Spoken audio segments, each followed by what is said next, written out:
नमस्कार, मैं हूं सुदर्शन चक्रधर। चक्रव्यूह में आपका स्वागत है।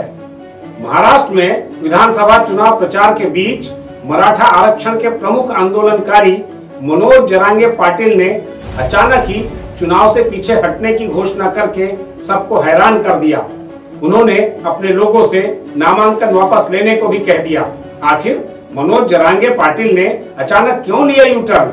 उनकी इस पलटी से महायुति की टेंशन बढ़ी या महाविकास आघाड़ी की? आइए जानते हैं।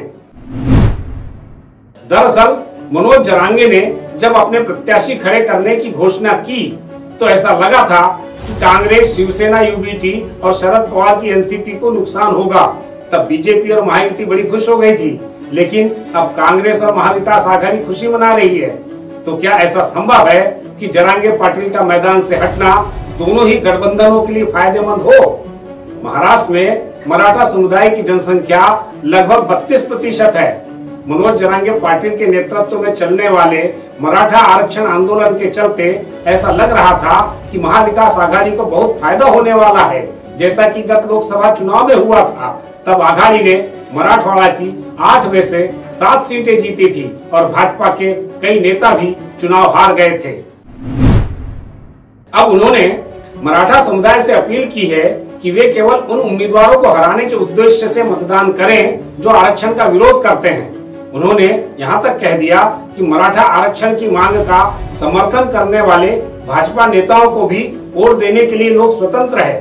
भाजपा ने तुरंत जरांगे पाटिल के इस निर्णय की सराहना की और इसे उनके मराठा आरक्षण आंदोलन के लिए समझदारी भरा, उचित और स्वस्थ कदम बता दिया।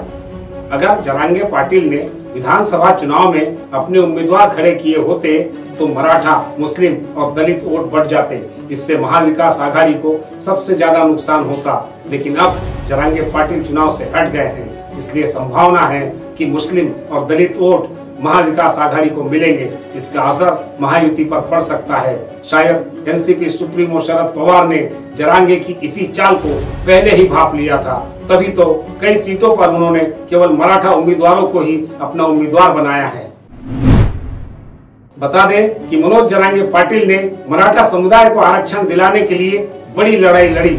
उनके आंदोलन के बाद महायुति सरकार ने मराठा समुदाय को अलग से आरक्षण दिया भी, लेकिन जरांगे पाटिल अपनी मांग पर अड़े रहे कि हमें ओबीसी से ही आरक्षण चाहिए। लेकिन जरांगे पाटिल की यह मांग नहीं मानी गई। इसके बाद मनोज जरांगे पाटिल ने विधानसभा चुनाव मैदान में उतरने का फैसला किया था।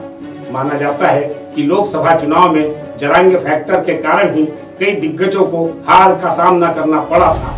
इसीलिए जैसे ही जरांगे पाटिल ने घोषणा की कि वे चुनाव मैदान में उतर रहे हैं, कई दिग्गजों ने उनके साथ अपनी बैठकें शुरू कर दी थी। उनको मान मनोबल का दौर शुरू हो गया था।